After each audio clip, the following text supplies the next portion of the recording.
Bismillahirrahmanirrahim. Assalamualaikum warahmatullahi wabarakatuh.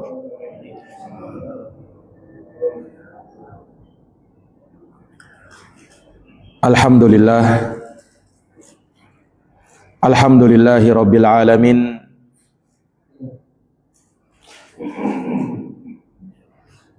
Wa bihi nasta'inu ala umuri dunya waddin.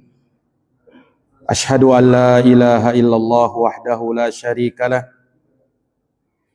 ilahul awwalina wal akhirin, wa ashhadu anna Muhammadan abduhu wa rasuluh as-sadiqul amin, sallallahu alaihi wa ala alihi wa sahbihi wa man tabi'ahum bi ihsanin ila yaumiddin wa sallama tasliman katsira.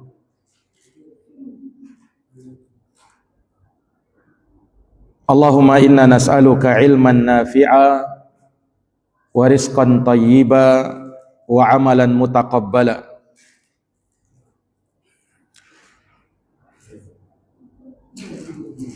Allahumma la sahla illa ma ja'altahu sahla wa anta taj'alul hazna idza syi'ta sahla.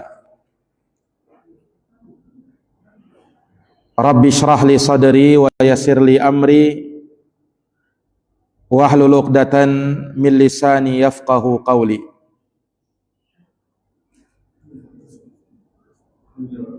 Amma ba'd.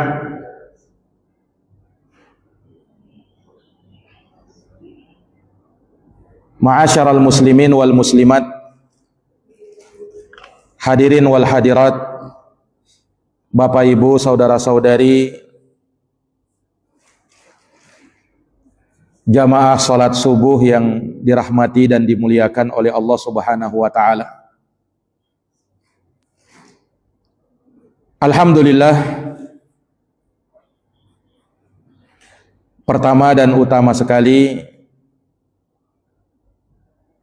kita panjatkan puja dan puji syukur kehadirat Allah yang Maha Kuasa, yang Maha Perkasa, yang memudahkan segala urusan-urusan kita.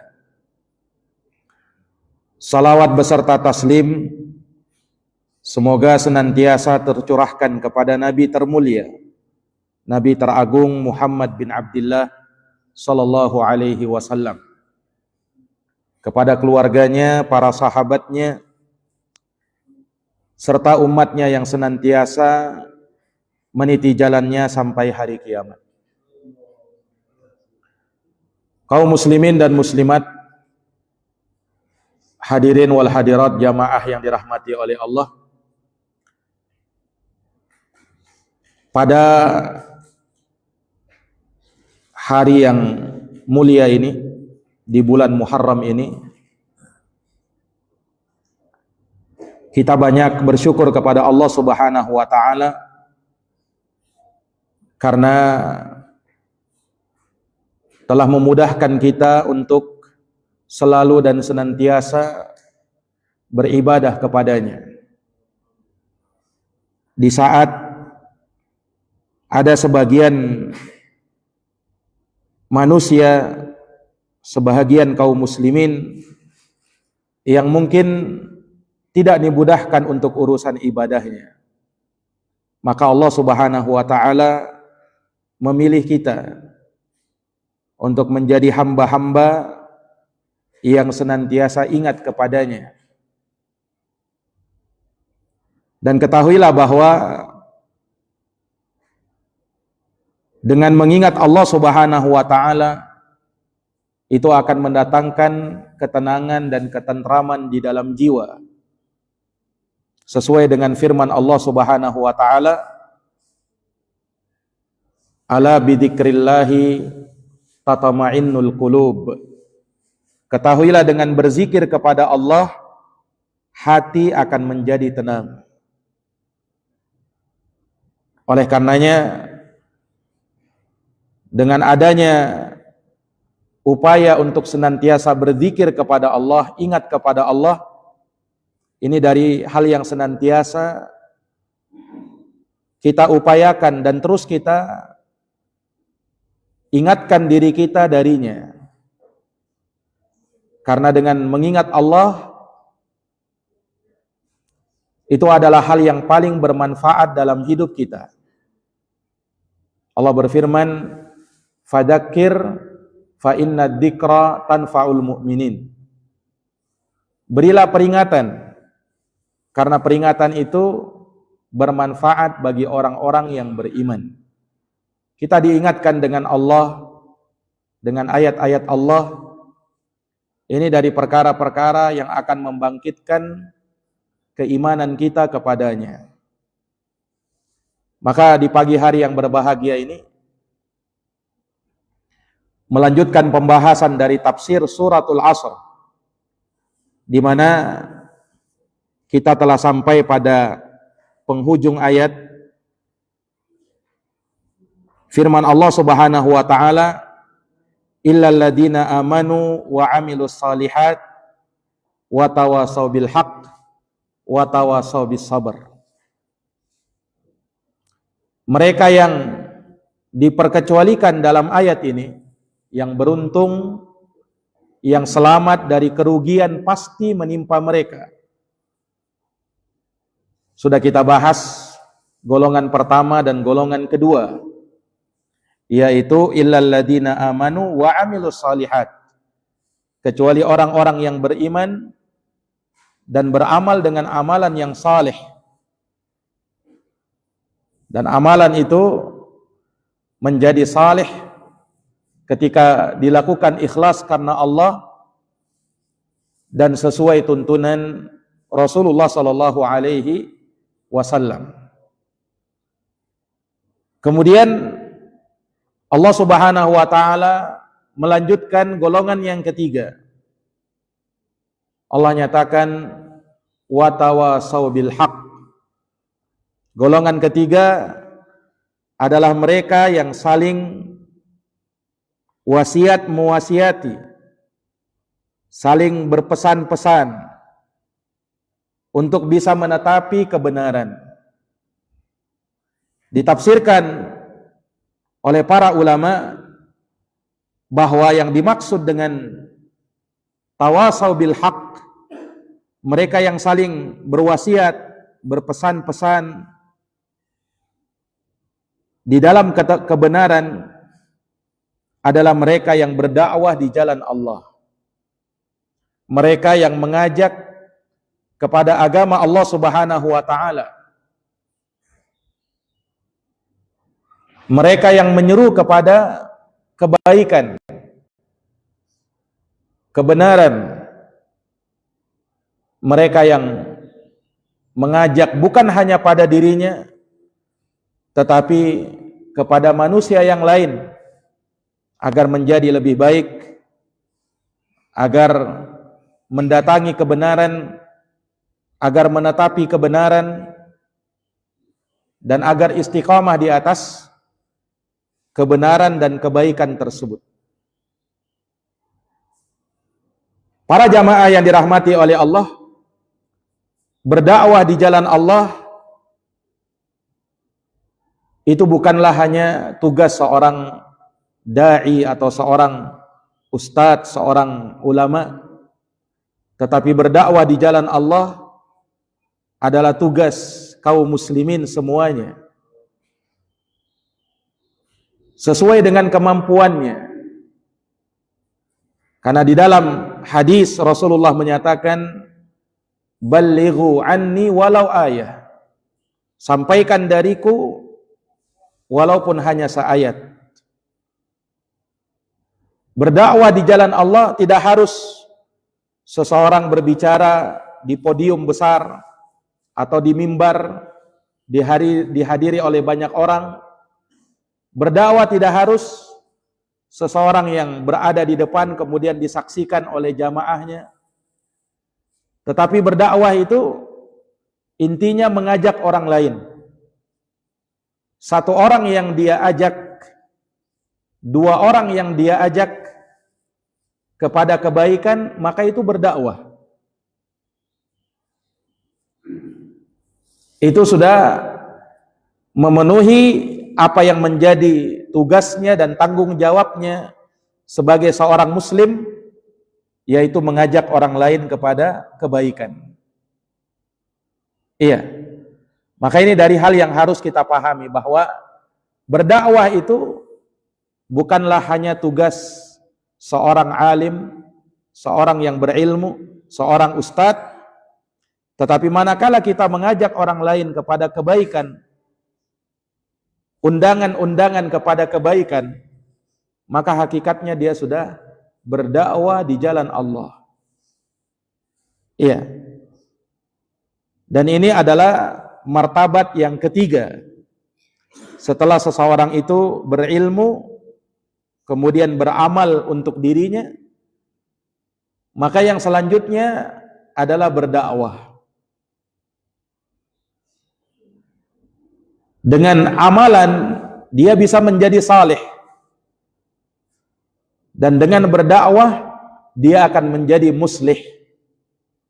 Kalau saleh artinya untuk dirinya, tapi kalau muslih dia mensalehkan orang lain juga. Setelah dirinya saleh. Dan ini adalah tugasnya para nabi dan para rasul pada asalnya. Dan orang-orang yang mewarisi para nabi dan para rasul, yang juga ikut mengambil andil di dalam dakwah tersebut. Sekali lagi, yang namanya dakwah tidak harus seseorang itu berdiri atau duduk di hadapan manusia, orang lain mendengarkannya, berada di masjid, tidak harus seperti itu. Tetapi dakwah itu ajakan. Seseorang kalau mengajak orang lain kepada kebaikan, itu namanya dakwah. Bahkan seseorang yang mengajak keluarganya sendiri, istri dan anaknya, dia perintahkan sholat misalnya, itu pun dakwah. Dia larang dari kemungkaran, itu pun dakwah. Dan seorang muslim berdakwah sesuai dengan kemampuannya, sesuai dengan kapasitas ilmu yang dia miliki. Nah, maka kalau seseorang mengambil bahagian dari sini, maka dia telah mengambil bahagian dari tugasnya para nabi dan para rasul, yang mana itu adalah tugas yang termulia. Maka Allah Subhanahu wa taala mensifatkan para nabi dan para rasul dalam sebagian ayat sebagai mubasysyirina wa mundirin, pemberi kabar gembira dan pemberi peringatan. Dan Nabi SAW juga demikian. Allah berfirman tentang nabinya, ya ayuhan nabi, inna arsalnaka syahidan wa mubasysyiran wa nadhira wa da'iyan ilallahi bi'idnih wa sirajan munira. Wahai nabi, sesungguhnya kami mengutus kamu syahidan, sebagai saksi, wa mubasysyiran wa nadhira, sebagai pemberi peringatan, pemberi kabar gembira dan pemberi peringatan, wa da'iyan ilallah, dan sebagai dai, sebagai penyeru kepada agama Allah, bi'idnihi, dengan izinnya, wa sirajan munira, dan sebagai cahaya yang menerangi. Nah, maka ini tugas para nabi dan para rasul, termasuk nabi kita yang mulia. Dan Allah Subhanahu wa taala di dalam Al-Qur'an memerintahkan kepada rasulnya agar memberitahukan kepada umatnya bahwa tugas ini juga diemban oleh para pengikut beliau, yakni umat beliau. Makanya dalam Quran di surat Yusuf ayat 108, Allah Subhanahu wa taala berfirman, "Qul hadhihi sabili ad'u ila Allahi ala basiratin ana wa manittaba'ani wa subhanallahi wa ma ana minal musyrikin. Katakan wahai Muhammad, hadihi sabili, inilah jalanku. Apa jalannya Rasul? Ad'u ilallah, saya berdakwah di jalan Allah.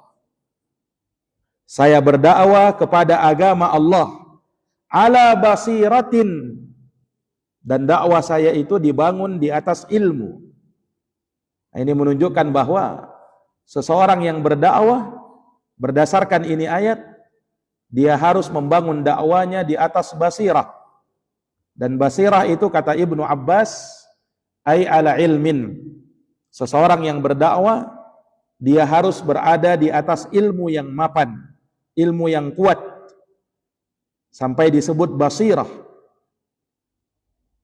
Kemudian kata Allah, ana wa manittaba'ani, inilah jalannya saya dan jalannya orang-orang yang mengikuti saya. Menunjukkan bahwa berdakwah di jalan Allah ini merupakan jalannya Rasulullah dan jalannya orang-orang yang menjadi pengikut Rasulullah. Jadi kalau ingin menjadi pengikut Rasulullah yang benar, yang sejati, maka dia harus berdakwah juga. Sekali lagi, untuk kesekian kalinya kami ingatkan bahwa berdakwah itu jangan hanya dipahami seseorang yang berkhutbah di atas mimbar, berceramah di masjid-masjid, bukan hanya itu. Tetapi berdakwah sekali lagi adalah ajakan kepada kebaikan. Satu orang yang kau ajak, maka itu berdakwah artinya. Dari sinilah kita pun bisa mengambil bahagian dari dakwah tersebut. Tentunya sesuai dengan kemampuan kita. Iya, sesuai dengan kapasitas ilmu kita, supaya kita bisa menjadi pengikut Rasulullah yang sejati. Karena dalam ayat ini dikatakan ana wa manittaba'ani, inilah jalannya saya dan jalan para pengikut saya. Wa subhanallahi, dan maha suci Allah, wa ma ana minal musyrikin, dan saya tidaklah termasuk dari orang-orang yang berbuat kesyirikan. Iya, maka mulailah berdakwah. Tidak usah jauh-jauh, dakwahi dulu istri dan anak-anak kita. Dakwahi dulu keluarga kita. Itu yang paling mudah. Ya. Kita punya pasangan, dakwahi pasangan kita. Kita punya anak, dakwahi anak kita. Ajari mereka kepada kebaikan. Itu dakwah juga. Itu juga dakwah. Karena apa? Karena ajakan kepada kebaikan. Dan dakwah itu adalah ajakan kepada kebaikan. Nah, ini para hadirin yang dirahmati dan dimuliakan oleh Allah Subhanahu wa taala. Dan ketahuilah bahwa tidak ada pekerjaan yang lebih baik, tidak ada ucapan yang lebih baik melebihi pekerjaan dan ucapannya seorang dai yang berdakwah di jalan Allah Subhanahu wa taala.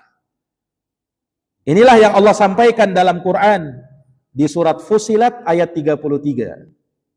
Kata Allah Subhanahu wa taala, "Wa man ahsanu qawlan mimman da'a ilallah wa amila salihah wa qala innani minal muslimin." Siapakah yang lebih baik ucapannya? Artinya tidak ada ucapan yang lebih baik melebihi ucapannya seorang yang menyeru kepada agama Allah. Jadi ucapan yang sebaik-baik ucapan adalah mereka yang menyeru kepada agama Allah. Wa amila salihah, dan melakukan amal saleh. Wa qala innani minal musyrikin, kemudian mengatakan bahwa sesungguhnya saya adalah termasuk dari orang-orang yang berserah diri kepada Allah. Wa qala innani minal muslimin. Para hadirin yang dirahmati dan dimuliakan oleh Allah Subhanahu wa taala. Maka tawasau bil haq, saling memberikan tausiah, nasihat, pesan-pesan untuk menetapi kebenaran, ini merupakan jalan untuk kita selamat dari kerugian. Sebagaimana disebutkan dalam surat Al-Asr itu. Karena selain mereka yang berilmu, mereka yang beramal, juga disebutkan mereka yang berdakwah, yang mengajak manusia kepada agama Allah. Dan keutamaannya sangat besar. Seseorang kalau berhasil mengajak satu orang saja, yang tadinya dia jauh dari agama, kemudian menjadi dekat kepada agama, yang tadinya dia tidak mengenal apa itu ibadah, kemudian mengenal ibadah dengan sebab kita, maka pahalanya jauh lebih baik daripada dunia yang kita dapatkan. Disebutkan dalam sebuah hadis di mana sahabat Sahal bin Sa'ad As-Sa'idi menceritakan hal tersebut dalam sebuah perang Khaybar. Ini perang melawan Yahudi ketika itu. Nabi SAW sampai menunjuk beberapa panglima untuk bisa menaklukkan benteng Khaybar. Sampai pada akhirnya Nabi SAW bersabda kepada para sahabat, la u'tiyanna ar-rayata ghadan rajulan yuhibbullaha wa rasulah wa yuhibbuhu Allahu wa rasuluh yaftahullahu ala yadayh. Besok aku akan serahkan bendera perang ini kepada seorang laki-laki yang cirinya laki-laki tersebut dia mencintai Allah dan Rasulnya, Allah dan Rasulnya pun cinta kepada dia. Allah akan bukakan kemenangan melalui kedua tangan orang tersebut. Ternyata di pagi harinya Rasulullah mencari sahabatnya yang mulia dan sekaligus anak paman dan menantu beliau, yaitu Sayyidina Ali bin Abi Thalib radhiyallahu taala an. Kata Nabi, "Aina Ali bin Abi Thalib?" Di mana Ali bin Abi Thalib? Maka beliau pun didatangkan dalam keadaan beliau lagi sakit, kemudian diruqyah oleh Nabi SAW, kemudian lalu sembuh seakan-akan tidak ada penyakit yang diderita oleh matanya. Maka Rasulullah SAW bersabda kepada Ali bin Abi Thalib, karena beliau diangkat menjadi panglima perang, maka kata Nabi, umfut ala rislika, berjalanlah dengan pelan-pelan, hatta tanzila bisahatihim, hingga kamu tiba di kampung halaman atau benteng mereka. Summa da'uhum ilal Islam, kemudian ajaklah mereka, dakwahilah mereka kepada Islam. Wa akhbirhum, dan beritahu mereka, bima yajibu alaihim, apa yang wajib atas mereka, min haqqillahi fih, berupa haknya Allah Subhanahu wa taala. Kemudian kata Nabi SAW menyebutkan keutamaan orang yang berdakwah, yang mengajak kepada agama Allah ini.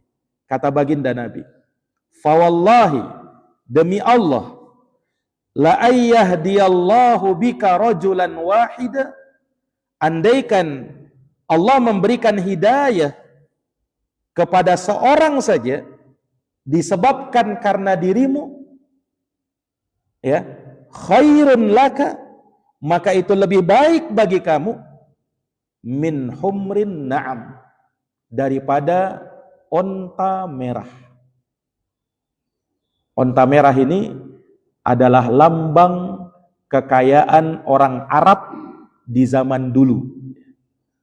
Jadi di zaman dulu itu Pak, Kalau ada orang punya onta, ya, itu masih biasa.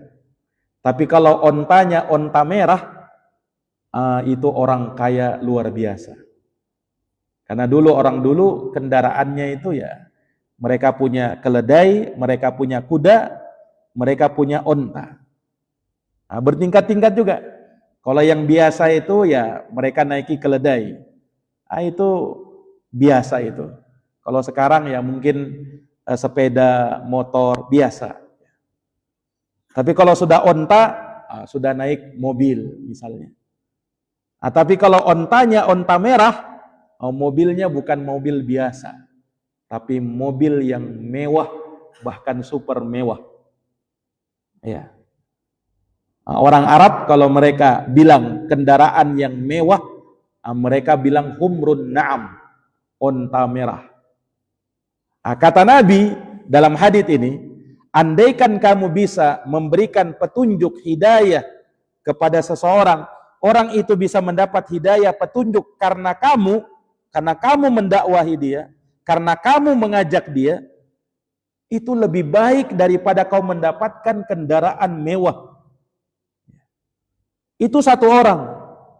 Bagaimana kalau 2 orang, 3 orang, atau banyak orang? Ini para hadirin yang dirahmati dan dimuliakan oleh Allah Subhanahu wa Ta'ala. Ini sebagai motivasi dari Nabi Sallallahu Alaihi Wasallam untuk kita memperhatikan hal ini. Tentu saja pahala di sisi Allah Subhanahu wa Ta'ala jauh lebih baik daripada dunia beserta isinya. Tetapi Nabi terkadang menyebutkan pahala dan keutamaan dunia, atau terkadang diberikan pahala dunia juga, supaya orang itu mudah tergerak.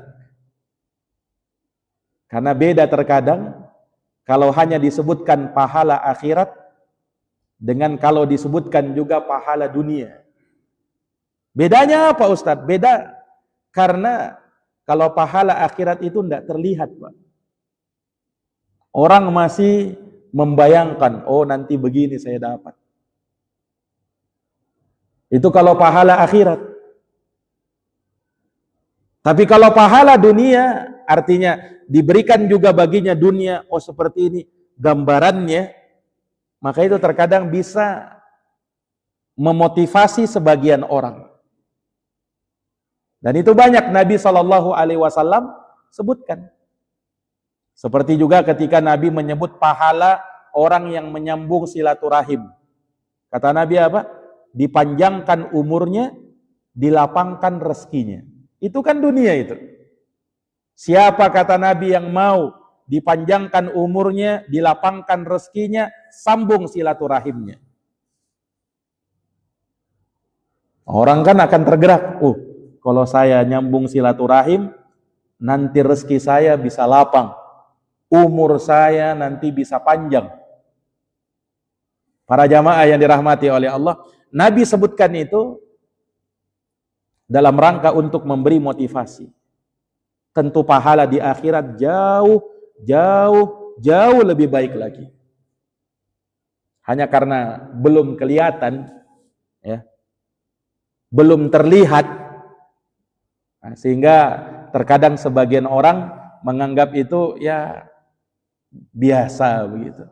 Tapi kalau disebutkan keutamaan dunianya juga, ini terkadang bisa lebih memotivasi. Sama dalam hadits ini, Nabi SAW memberikan motivasi orang yang bisa mengajak walaupun satu orang saja kepada kebaikan dan dia berhasil, itu jauh lebih baik daripada mendapatkan kendaraan yang paling mewah.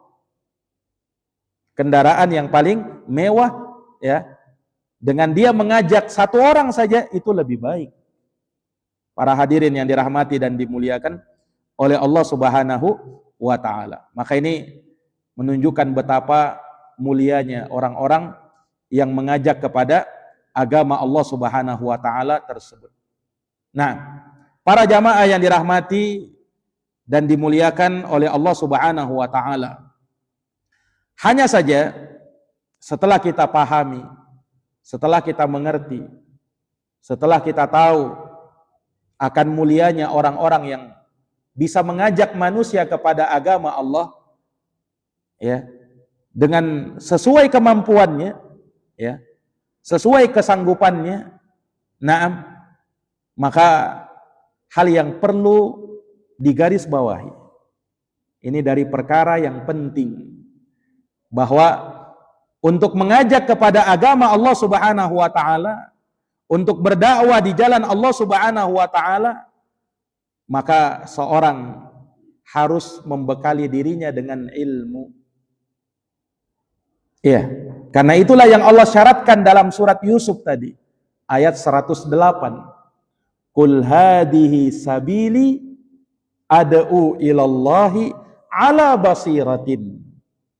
Katakanlah, wahai Muhammad, inilah jalanku di mana aku mengajak kepada agama Allah ala basiratin, di atas ilmu. Ini syarat mutlak di dalam berdakwah. Sebab kalau tanpa ilmu, apa yang mau dia dakwahkan? Apa yang dia mau sampaikan? Kalau tanpa ilmu. Iya. Makanya para ulama sepakat ijma, tidak ada perbedaan di kalangan para ulama, wajibnya ilmu sebelum berdakwah. Wajibnya belajar ilmu sebelum menyampaikan agama Allah Subhanahu wa taala. Karena jangan sampai karena dia keliru ilmunya, yang harusnya dia berdakwah bisa mengajak orang kepada amar ma'ruf nahi mungkar, memerintahkan kepada yang ma'ruf, melarang dari kemungkaran, karena tanpa ilmu bisa saja menjadi amar mungkar nahi ma'ruf. Kebalik. Harusnya kan amar ma'ruf nahi mungkar. Tapi karena tidak dibarengi dengan ilmu, menjadi amar mungkar. Justru dia memerintahkan kepada kemungkaran, melarang dari yang ma'ruf. Kenapa? Tanpa ilmu. Nah, ini para hadirin yang dirahmati dan dimuliakan oleh Allah Subhanahu wa taala. Jangankan kita, ya, Nabiullah Musa alaihi salam, beliau berdoa meminta kepada Allah Subhanahu wa taala sebelum mendakwahi Firaun. Beliau minta ilmunya dulu. Ya. Apa doanya Nabi Musa ketika menghadapi Firaun? Allah abadikan dalam Quran.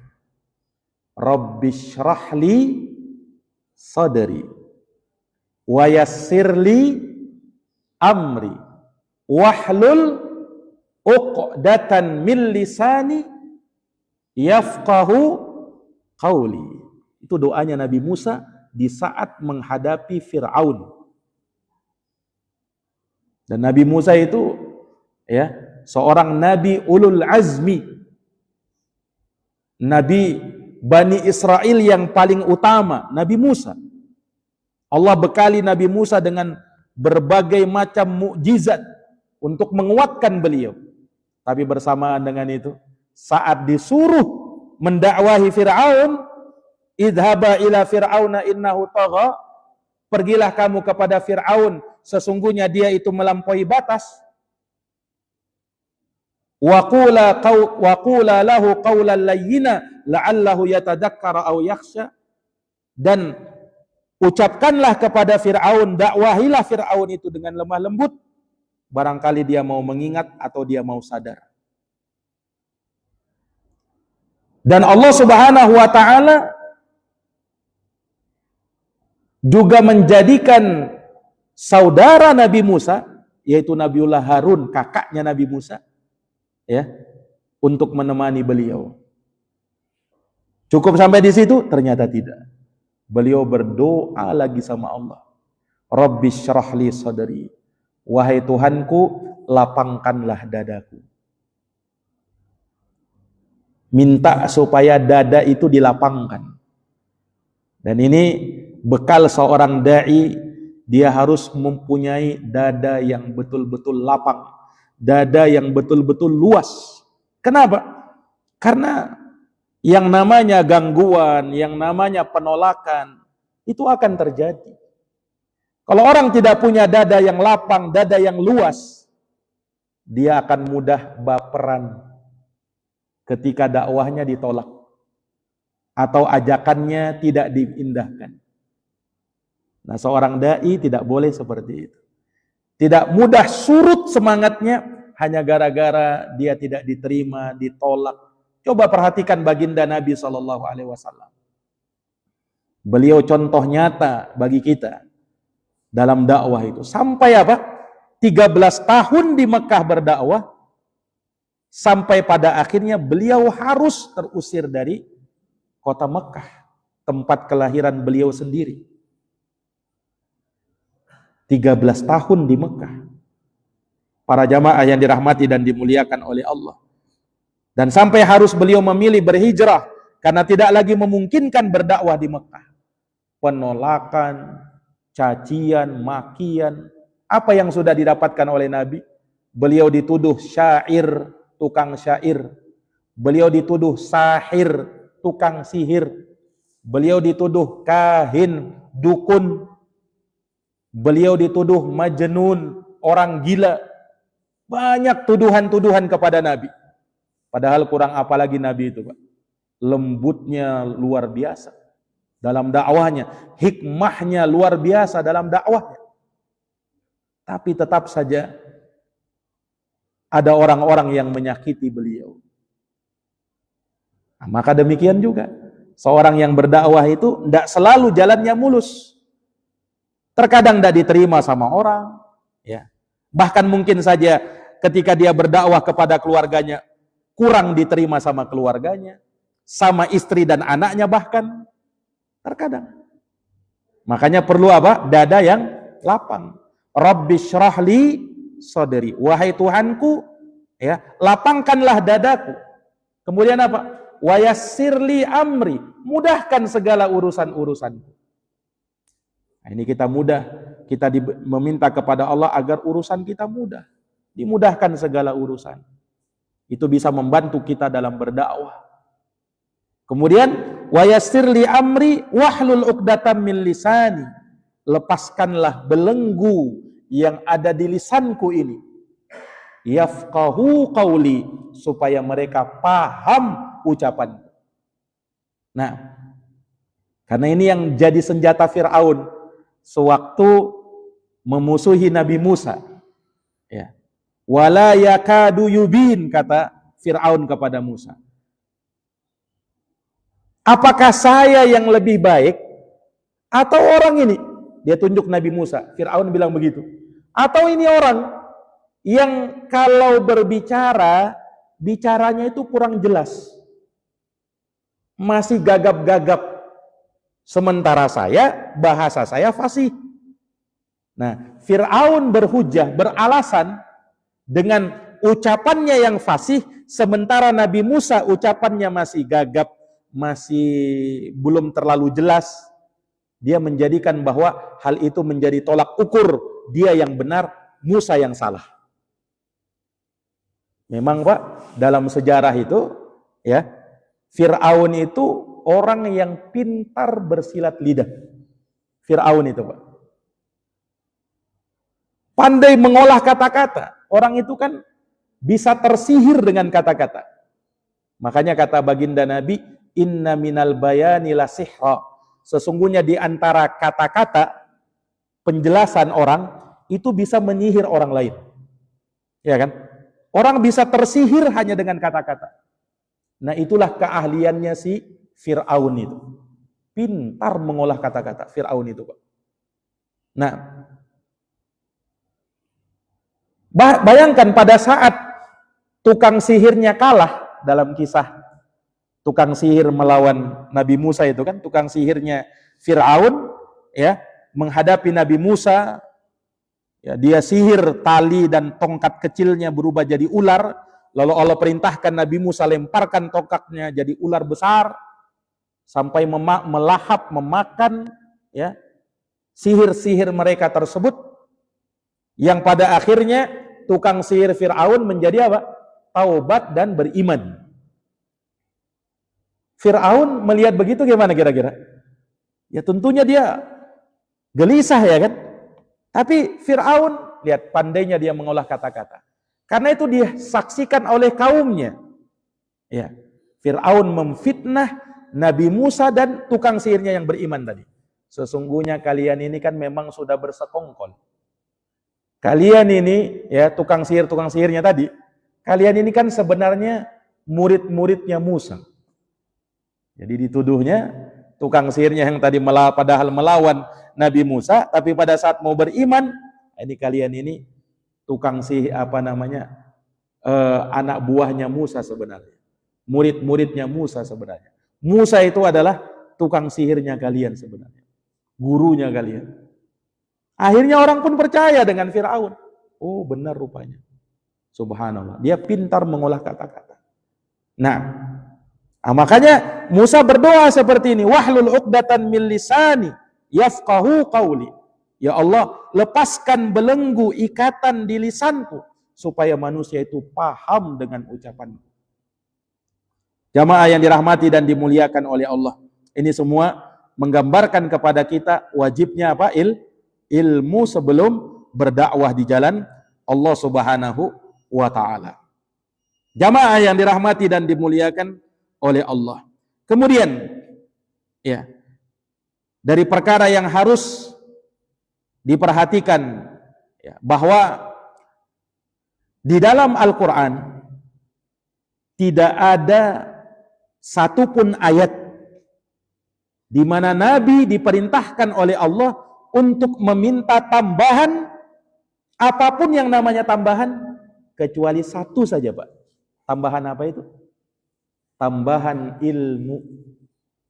Dalam Quran surat Toha ayat 114 Allah berfirman, wa qur rabbi zidni ilma. Dan katakan wahai Muhammad, wahai Tuhanku, tambahkan kepadaku ilmu. Siapa yang disuruh ini, Pak? Siapa yang disuruh? Nabi. Saya tanya, Nabi itu kurang apa lagi ilmunya? Paling tinggi kan ilmunya kan? Tapi bersamaan dengan itu, Nabi diperintahkan berdoa dengan doa ini. Rabbi zidni ilma. Wahai Tuhanku, tambahkan kepadaku ilmu. Jadi kalau Nabi saja berdoa begitu, apalagi kita? Harus meminta tambahan ilmu. Ya. Makanya kata Imam Syafi'i, siapa yang pengen sukses dunianya, maka dia harus belajar ilmu. Dan siapa yang ingin sukses akhiratnya, maka dia harus belajar ilmu. Itu kata Imam Syafi'i rahimahullahu ta'ala. Siapa yang mau sukses dunianya, harus dengan ilmu. Siapa yang mau sukses akhiratnya, juga harus dengan ilmu. Tanpa ilmu, jangan harap datang kesuksesan itu. Para hadirin yang dirahmati dan dimuliakan oleh Allah Subhanahu wa ta'ala. Maka ini dari perkara yang harus kita perhatikan.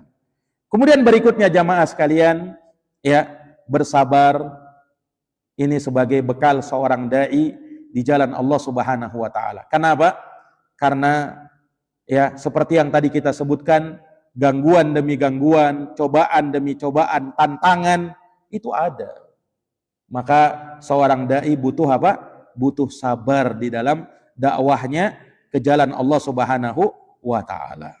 Nah, kemudian jamaah sekalian yang dirahmati oleh Allah, yang terakhir yang ingin kami ingatkan di sini bahwa di antara perkara yang harus dimiliki oleh seorang yang mengajak kepada agama Allah, ya, ini menjadi bekal sebagaimana yang Allah Subhanahu wa taala firmankan di surat An-Nahl ayat 125. Ini ayat hendaknya menjadi pegangan seorang yang mengajak kepada agama Allah. Dan sekali lagi, untuk kesekian kalinya kami ingatkan bahwa berdakwah itu tugas kita semuanya. Berdakwah itu bukan harus berada di atas mimbar. Berdakwah itu bukan harus berada di atas podium disaksikan oleh banyak orang. Bukan harus itu. Ya. Berdakwah itu bukan hanya tugas laki-laki, perempuan juga disuruh berdakwah. Artinya mengajak. Kapan kau ajak walaupun satu orang, kau sudah dikatakan berdakwah.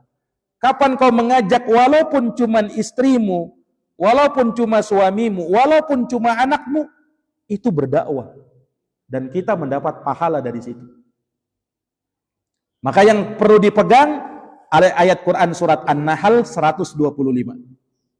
An-Nahl surat ayat 125. Allah berfirman, "Ud'u ila sabili rabbika bil hikmah wal mau'izatil hasanah wajadilhum billati hiya ahsan." Serulah kepada jalan Allah, serulah manusia kepada jalan Rabbmu. Dengan cara apa? Bil hikmah, dengan hikmah. Wal mau'izatil hasanah, dan dengan nasihat yang baik. Wajadilhum, dan bantahlah mereka dengan cara yang terbaik. Dari ayat ini An-Nahl 125 kita ketahui bahwa tingkatan di dalam berdakwah itu ada 3. Yang pertama bil hikmah, dengan hikmah. Iya, dengan hikmah. Para jamaah sekalian, yakni kita mendakwahi khususnya orang-orang awam yang belum mengerti tentang masalah agama dengan cara yang bijaksana. Iya, dengan cara yang bijaksana. Nah, dengan cara yang lembut, bukan dengan kasar, bukan dengan teguran yang keras, tapi dakwahi mereka dengan lembut. Karena yang namanya manusia itu suka dengan kelembutan, tidak suka dengan kekasaran. Ada orang mengajak dengan kasar, orang tidak suka. Ini mengajak atau menghina saya ini. Nah, orang akan berpikir begitu. Tapi kalau ajakannya lembut, mari, ya, datang, nah, subhanallah, itu ajakan kepada agama Allah Subhanahu wa taala. Maka billin war rifqa. Innar rifqa la yakunu fi syai' illa zanah wa la yunza'u min syai' illa syanah. Lemah lembut itu tidaklah ada pada sesuatu kecuali akan membuat dia indah, dan tidaklah dicabut dari sesuatu kecuali akan membuat dia, ya, tidak menjadi indah kembali. Walinu bi aidi ikhwanikum, berlemah lembutlah kalian terhadap saudara-saudara kalian, kata baginda Nabi. Itu jenjang yang pertama. Yang kedua, wal mau'izatil hasanah, dengan nasihat yang baik. Ini diperuntukkan kepada orang-orang yang sudah mengerti tentang ilmu. Ya, tetapi dia belum mau mengamalkannya. Nah, maka nasihati dengan cara yang baik. Nasihati dia dengan cara yang baik. Yang ketiga, wajadilhum billati hiya ahsan, dan bantahlah mereka dengan cara yang baik. Nah, ini diperuntukkan kepada mereka yang terkadang sudah mengerti tetapi justru menyelisihi. Ya. Nah, kepada yang seperti ini didakwahi dengan cara membantah mereka dengan cara yang lebih baik. Disinilah ada ketegasan. Nah, di dalam dakwah itu kata para ulama asalnya lemah lembut. Tetapi pada sebagian orang yang terkadang butuh untuk diberikan ketegasan, maka tegasilah sesuai dengan porsinya, pada tempatnya, sesuai dengan situasi dan kondisinya. Kadang diperlukan. Makanya Nabi SAW terkadang juga menegur dengan tegas sebagian sahabat. Pernah Pak disebutkan ada sahabat Nabi Abu Dzar. Dia menghina orang dengan sebutan yang tidak baik. Maka Nabi nasihati sahabat Abu Dzar. Ya Abu Dzar, innaka mru'un fika jahiliyah. Wahai Abu Dzar, kamu ini orang yang di mulutmu itu ada perkara jahiliyah. Maka Abu Dzar pun menjadi sadar, taubat, dan lebih baik lagi. Kepada sahabat Mu'ad bin Jabal, ketika dia jadi imam, kemudian terlalu panjang, akhirnya ada orang yang pergi. Maka Nabi SAW panggil Mu'ad bin Jabal. Kemudian kata Nabi, afattanun anta ya Mu'ad. Mu'ad, kamu ini pembuat fitnah ya? Itu tegas kan dari Nabi itu. Nah, tapi karena sesuai dengan sikonnya, Mu'ad bukan baperan, tapi langsung sadar. Langsung sadar, diperingatkan seperti itu. Nah, ini para hadirin yang dirahmati dan dimuliakan oleh Allah. Maka begitulah orang yang mengajak kepada agama Allah Subhanahu wa taala, ambil bahagian dalam hal ini. Sekali lagi ya, untuk kesekian kalinya bahwa yang namanya berdakwah itu intinya apa? Mengajak orang lain kepada kebaikan. Minimal siapa yang kita ajak? Minimal siapa, Pak? Keluarga kita, istri dan anak kita. Itu yang paling penting dulu. Sebelum yang lainnya. Nah, jangan sampai juga kita sudah berdakwah kepada orang lain sementara istri dan anak kita belum benar. Ya kan? Karena yang paling pantas untuk kita dakwahi yang pertama kali adalah keluarga kita. Ku anfusakum wa ahlikum nar. Jagalah dirimu dan keluargamu dari api neraka. Itu yang terpenting. Maka mudah-mudahan Allah Subhanahu wa taala memberikan taufik dan hidayahnya kepada kita semuanya. Jazakumullahu khairan atas perhatiannya. Mohon maaf atas segala kekurangannya. Hadanallahu wa iyyakum ajma'in. Subhanakallahumma wa bihamdik asyhadu an la ilaha illa anta astaghfiruka wa atubu ilaik. Subhana rabbika rabbil izzati amma yasifun wa salamun alal mursalin walhamdulillahi rabbil alamin. Wassalamu alaikum warahmatullahi wabarakatuh.